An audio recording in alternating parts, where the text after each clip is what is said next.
les élections sénatoriales enlèvent cette volonté des différents candidats de présenter à la face à la communauté nationale leurs différents programmes, leur plan de campagne.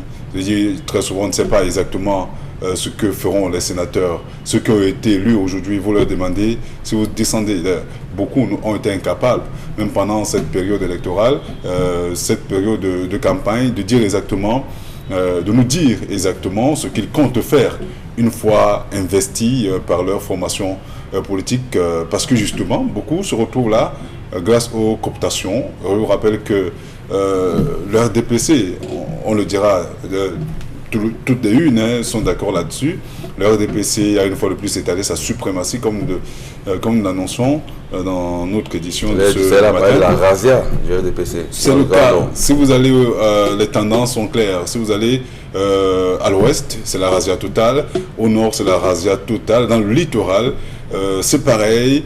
À l'est, c'est pareil. Donc quand vous regardez ce qui s'est passé, l'enjeu n'était justement pas au rendez-vous parce que, comme je l'ai dit tout à l'heure, en face, il n'y avait pratiquement rien. Parce que la formation politique de l'opposition, vous savez, ce sont les grands électeurs qui sont chargés d'apporter leur choix sur les différents candidats. Et quand on regarde l'ossature de l'Assemblée, en fait des différents conseils municipaux, encore moins des régions, ils sont dominés par le parti au pouvoir, ou proche du pouvoir, le Rassemblement démocratique du peuple camerounais. Donc il n'y avait pas grand-chose à attendre de ces élections-là. Mais on pense qu'à un moment donné, il faut penser au renouvellement de la classe dirigeante. Je vous rappelle que même au niveau des choix ou des critères de présélection, le président Biya ou le président national du RDPC avait mis un accent particulier, avait mis un accent sur le renouvellement de la classe dirigeante, le renouvellement au niveau des différentes candidatures et même la féminisation de ces candidatures-là. Donc espérons, pourquoi pas. Moi je crois qu'il n'est pas impossible de rêver.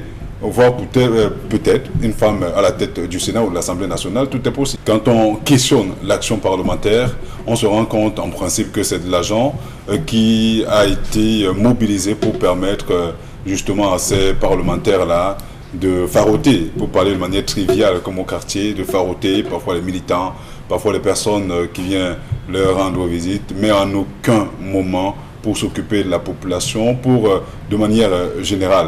Je veux dire, quand on parle de micro-projets, on se serait attendu à ce que les uns et les autres, pourquoi pas, procèdent à la construction des forages, des ponceaux,